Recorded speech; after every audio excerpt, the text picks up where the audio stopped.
131वें राष्ट्रीय मेला दशहरा 2024 के तहत मेला प्रांगण में श्रीराम रंगमंच पर रामलीला का मंचन किया जा रहा है।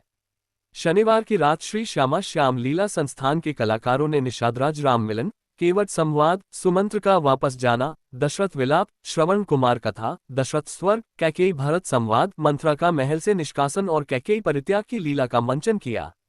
इस दौरान राम के वन गमन के दृश्यों ने दर्शकों की आंखें नम कर दी।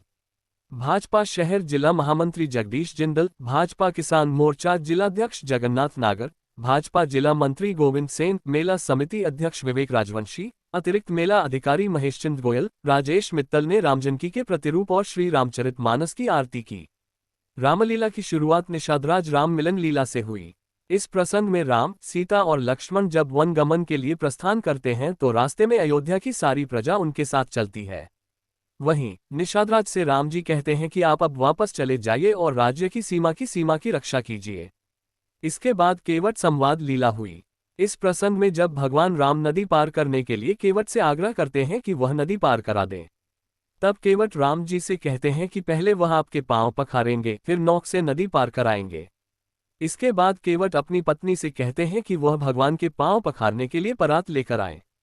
इसके बाद केवट भगवान राम के पांव पखरते हैं और पांव पखारने के बाद परात के उस जल को चरणामृत के रूप में स्वयं, पत्नी और बाकी घर वालों ग्रहण कराते हैं। इसके बाद भगवान राम, सीता और लक्ष्मण को केवट नदी पार कराते हैं। राम के वन जाने के बाद राजा दशरथ राम के लिए काफी व्याकुल रहते हैं। राम के बिना वह अपने आप को अकेला महसूस करते हैं, इसलिए वह अपने मंत्री से कहते हैं कि वह राम को समझा बुझाकर वापस ले आएं। सुमंत्र राम के पास जाकर राजा दशरथ की सारी बात बताते हैं।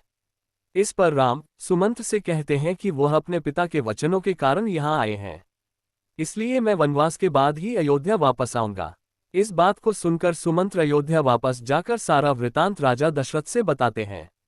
इस बात को लेकर वह काफी परेशान रहने लगते हैं। इसके बाद श्रवण कुमार लीला हुई।